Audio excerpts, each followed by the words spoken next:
오늘 미국 3대 지수 하락했습니다. 이틀 연속 하락했고, 나스닥이 소형주도 더 많이 하락했습니다. 어제 장이 다 안 좋았고요. 오늘도 장이 그렇게 좋지는 않을 것 같네요. 다만 그나마 그 긍정적이라고 보면 세차게 내려왔다가 그나마 바닥으로 내리꽂는 패턴이 아니고 초반부 내려온 걸로 그냥 옆으로 횡보하면서 끝났습니다. 이유는 이겁니다. 테크주들이 세차게 내려왔는데 QT 때문에 3월 연준의 이력이 나왔는데 거기서 이제 한 5월 정도 되면 그때부터 600억 달러 국채하고 그 다음에 350억 달러 모기지 채권 총 950억 달러의 채권 매도가 시작될 것 같은 뉘앙스의 회의록이 오픈됐습니다. 이미 말씀드렸지만 그 기준금리 인상하고 QT 그중에서 QT가 중요하다고 말씀드렸는데 요 얘기가 나오면서 시장이 흔들렸어요. 이게 어느 정도까지 흔들지는 판단이 모호합니다. 일단 상황은 흔들리는 거 쳐다보고 이번이 흔들리는 게 만약에 흔들린다면 마지막이 아닐까 이런 생각을 하고 있습니다. 요번 조정에서는 이제 우크라이나는 지나간 것 같고 QT가 마지막으로 조정 국면을 일으킬 거라고 말씀을 계속 드렸는데 그 상황에 진입한 것 같습니다. 경제지표 중에서는 눈에 들어오는 게 유로존의 PPI가 나왔거든요. 근데 PPI가 굉장히 높이 나왔잖아요. 전년 동기 대비 30% 넘게 나왔는데 그 예측치보다는 약간 덜 나왔습니다. 여기 보면 예측치가 30.5였는데 31.4 거의 비슷하다고 봐야 되겠네요. 다만 여기 보면 전월 대비 증가율이 있거든요. 이 전월 대비 증가율이 강도가 떨어지고 있습니다. 지금 이렇게 되면 전년 동기 대비 증가율도 점점점 정점을 찍고 내려오겠지. 다만 또 유럽에서 그 석탄하고 석유 관련된 금수출 조금씩 지금 석탄은 얘기가 이미 나왔는데 확정은 안 된 것 같고 석유 얘기도 좀 나오고 있죠. 상황을 좀 봐야 되긴 하겠는데 그럼에도 불구하고 오늘 유가가 세차게 내려왔습니다. 보면 또 4% 빠졌죠. 이 유가가 이렇게 4%나 왜 빠졌지라고 들여다보면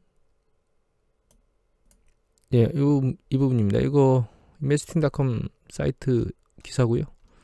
한글로 번역해 놨습니다. 여기 보시면 그 미국이 6개월간 1억 8천만 배럴인가요? 하루 100만 배럴씩 쏟아붓는다 그랬죠. 근데 거기에 이제 여기 에너지 IEA에서 국제에너지기구에서 회원국 매장량의 1억 2천만 배럴을 방출할 거다 이렇게 얘기했습니다. 아마 이 1억 2천만 배럴에는 미국까지 포함이 될 거예요. 포함된 건가 안 된 건가 모르겠네요. 제가 기사를 다 읽어보진 않았는데 여기 미국의 IEA 발표는 바이든 행정부가 지난주 미국 전력 비축유에 6개월 동안 하루 100만 배럴, 1억 8천만 배럴 방출할 것으로 밝힌 이후에 나왔다. 여기 있네요. IEA가 1억 2천만 배럴 중 절반이 미국산이다. 그러니까 절반이 미국산이고 나머지 절반은 회원국에서 내민다 이런 얘기겠죠. 결과적으로는 이 공급 충격에 대한 부분을 해결하려고 쏟아붓고 있고 이게 유럽이나 이런 쪽에서도 석유 관련 금수 조치를 하는 것에 대해서 에너지가 충격을 받지 않게 석유나 이런 쪽이 충격을 받지 않도록 만들기 위해서 추가적인 부분이 나오는 것 같아요. 오펙이 찔끔 3만 배럴 더 일간 3만인가요? 7만인가요? 3만 배럴이었던 것 같은데 43만 배럴 일간 3만 배럴 늘리는 걸로 찔끔 했었는데 다른 지역에서 비축유들을 쏟아내고 있습니다. 유가가 세차게 내려가고 있습니다. 이렇게 되면은 에너지 부분도 정점을 찍고 있는 게 아닌가 그 얘기를 제가 잠깐 드렸었죠. 에너지도 정점을 찍은 것 같긴 하다는 얘기를 드렸는데 그런 쪽으로 가고 있는 게 아닌가 이런 생각이 듭니다. 개인적으로.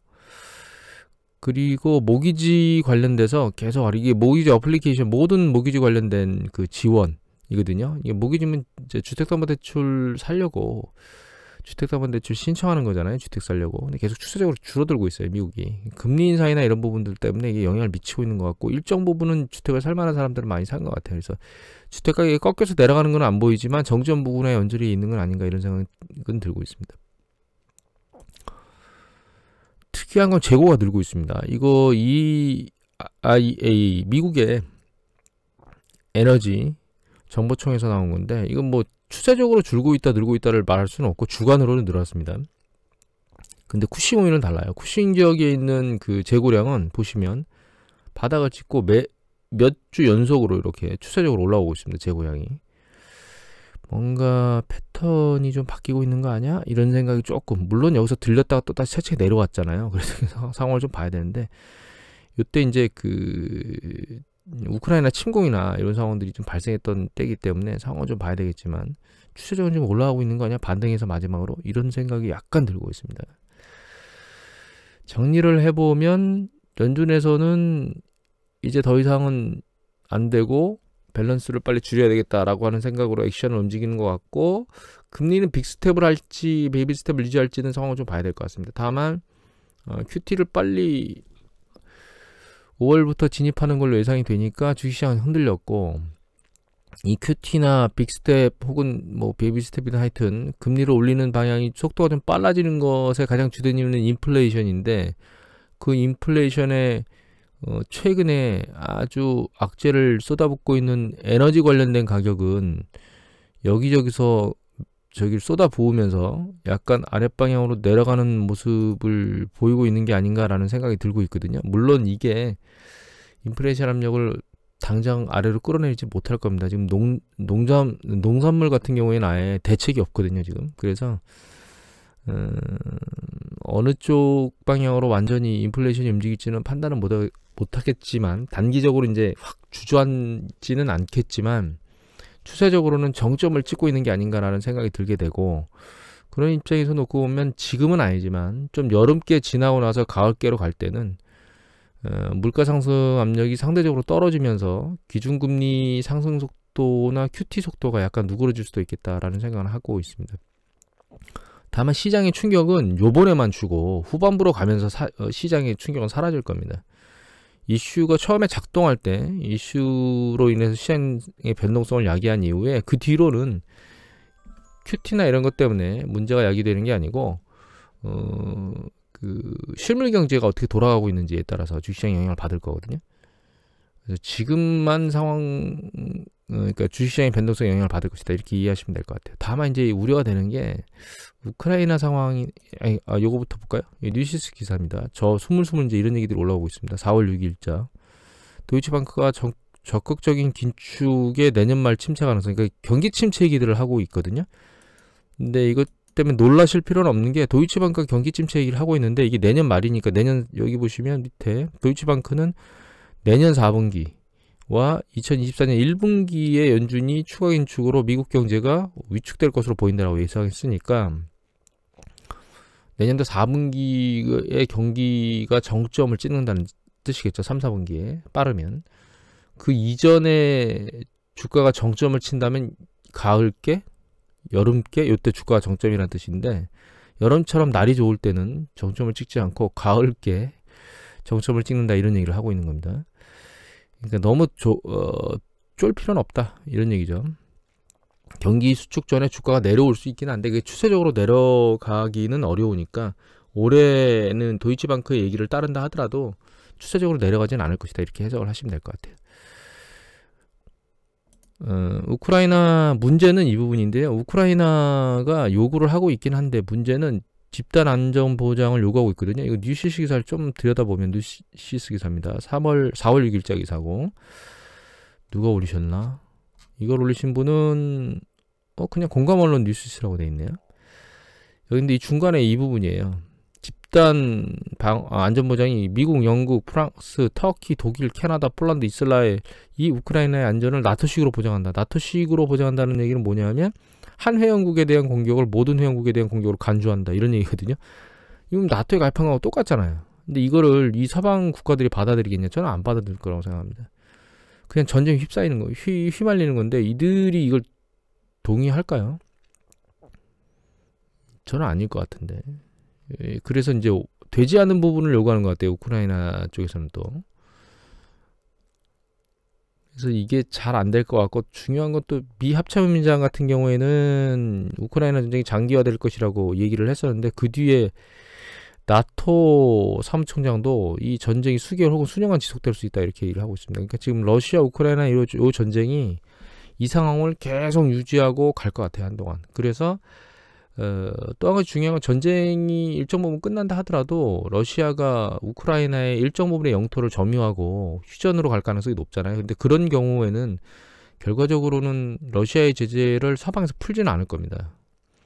물론 뭐 외환 보유고를 사용할 수 있어도 스위프트를 열어준다거나 뭐 이런 부분으로 가능할 수 있겠지만, 그 이외에 다른 뭐 무역국의 무역국의 지위를 박탈했다거나 아니면 뭐 어떤 수출입을 불가능하도록 만드는 어떤 그런 부분들을 한다거나 뭐 이런 것들은 다 풀진 않을 것 같거든요. 그래서 러시아 제재는 한동안 계속 상황을 유지하면서 갈 것 같습니다. 근데 중요한 건 그 상황을 유지하면서 감에도 불구하고 러시아를 완전 쥐어 짤 수는 없다는 게 문제예요. 첫 번째는 쿼드에 있는 인도조차 석유, 천연가스 이런 거 수입한다고 대놓고 하잖아요. 중국도 마찬가지고. 거기다가 식량 문제 부분은 아예 금수 조치나 이런 쪽을 하기가 어렵죠. 뭐 지금 뭐 이집트 뭐 이런 쪽에 그 빵 때문에 난리를 치고 있다 막 이런 얘기들이 막 나오고 있잖아요. 그러니까 식량 문제는 또 쉽사리 금수 조치를 할 수 없는 부분들이거든요. 그래서 완전히 쥐어짤 수는 없습니다. 실제로 원하는 건 이런 방향이거든요. 터키 상황인데, 터키 뉴즈원 기사입니다. 이거 보면 4월 5일자 기사고요. 이거는 신기림 기자께서 올리셨는데, 여기 보시면 3월 인플레이션 61% 이렇게 나오고 있죠. 그래서 터키 인플레이션을 보면 이렇게 나오고 있습니다. 지금 인플레이션이 급등했죠. 전년동기 대비 증감률이. 근데 터키 상황을 잘 보면 이게 터키의 환율이거든요. 터키 환율입니다. 1달러당 막 급속도로 막 치고 올라갔던 때가, 이때가 보면 11월 달 이전부터, 그러니까 9월 달, 그 다음에 10월 달, 11월 달 들어서는 급등해서 막 폭등했거든요. 이런 상황이 됐는데 갑자기 환율이 뚝 떨어지죠. 이게 뚝 떨어진 이유는 터키가, 여기 보시면 이게 외환보유고거든요. 터키 외환보유고를 여기 보시면 12월 달, 1월 달 전에, 그러니까 12월 달에 대규모로 외환 개입을 합니다. 외환시장에 개입을 하면서 급등하던 환율을 잡았거든요. 일정 부분. 근데 잡은 뒤에 다시 반등해서 올라가죠. 의미가 없다는 거예요. 잡은 게. 그 뒤에 외환보유고 어떻게 됐냐, 계속 줄고 있잖아요. 줄고 있는데도 불구하고 환율이 잡히진 않고 있거든요. 그러니까 환율이 이렇게 안 잡히고 높으니까 결과적으로는 그 외국산 물건을 더 높은 가격을 주고 수입하거나 사야 되죠. 그러면 판매 가격은 당연히 올라가겠죠. 물가 상승을 급속도로 유도하고 있는 겁니다. 사실 이걸 유도하고 있는 건데, 터키가 이런 상황까지 빠진 이유는 금리도 있거든요. 인플레이션 압력이 이렇게 세게 작동이 되면 금리를 올려줘야 되는데, 터키는 여기 보시면 금리를 내렸습니다. 오히려 급등하는 상황에서. 미친 거죠. 중앙은행 이거 금리 내리지 않는다고 했던 사람을 갈아치웠을 겁니다. 아마 중앙은행 총재를. 그리고서 금리를 내렸거든요. 이 환율이 더 안 잡히는 거예요. 그러니까. 근데 러시아는 반대로 했죠. 금리를 20%로 한 방에 올려버렸죠. 9%대에 있던 거를. 그리고 환율이 지금 잡히고 있습니다. 그러니까 실제로 서방에서 원하는 거는 터키 상황이 되기를 원하는 거예요. 인플레이션 압력이 상당히 막 계속 추세적으로 급증하고 환율의 불안정성이 계속 유지되는 걸 원하고 있는데, 러시아는 지금 그 상황으로 안 가고 있는 상황입니다. 그리고 에너지 쪽하고 공무를 다 공무를 다 해결할 수 있는 부분은 아니지만 일정 부분에서는 해결할 수 있는 부분이 있기 때문에, 그 두 가지 때문에 러시아가 인플레이션 압력에서 상대적으로 덜 하거든요. 터키보다. 그래서 이거를 압박을 해서 만들려면 시간이 걸릴 수밖에 없다라는 거죠. 터키처럼 이런 상황을 만들려면. 물론 뭐 석유 가격이나 이런 것들은 안 올리고 자체 내에서 생산하니까 낮은 가격에 시장에다 공급을 할 수 있겠죠. 에너지 부분은. 그리고 자기가 곡물 생산이나 이런 부분들이 일정 부분이 있긴 하지만, 그렇다 하더라도 우리가 일정 부분은 수입을 해야 되거든요. 수입하는 것도 있지만 또 한 가지, 뭐 예를 들면 의류나 이런 부분들도 해외에서 들어와서 공급하던 기업들이 외국으로 나가서 자체 물건들을 수입을 해서 팔질 않고 있잖아요. 그러면 환율의 움직임이 이렇다 하더라도 그러니까 두 가지죠. 물건은 있는데 통화 가치가 떨어져서 그걸 사는 가격이 급등해서 올라가는 패턴도 있지만 결과적으로는 국내에 들어와 있는 물건 자체가 적어가지고 가격이 올라갈 수밖에 없는 조건도 있거든요. 두 번째 조건은 이제 러시아에 휘말려 있는 거죠. 러시아가. 왜냐하면 미국 기업들이 다 철수를 해서 나가버렸으니까 그 나간 상태에서는 물건 조달이 상대적으로 좀 쉽지 않다는 뜻이죠. 그러면 이제 일반 기업들이 물건을 수입해서 이쪽으로 러시아 내으로 끌고 들어와서 조달해야 되는데 그런 입장에서 루블 결제나 이런 것들을 녹록하게 받아들이진 않을 겁니다. 외국 기업들이 그 루블 받느니 그 불안해서 어떻게 루블을 받겠어요. 달러나 유로나 이렇게 외화로 결제를 하라고 할 건데 그렇게 되면 결과적으로는 루블 가치가 다시 추세적으로는 떨어질 건데 결과적으로는 시간이 오래 걸린다는 거예요. 제가 말씀드리고 싶은 것은 터키처럼 단방에 되는 게 아니고 그러면 제재가 강력하게 만들어지지 않고 질질 끄는 상태 하에서 우크라이나하고 러시아 전쟁은 지리지리 계속 질질 흘러가고 그러면 인플레이션 압력이 상대적으로 빠른 속도로 어떻게 해결되거나 이런 부분들은 없이 정점을 찍고 일정 부분 상단에서 그냥 움직이는 패턴을 보일 것이다. 이렇게 현재는 보고 있습니다.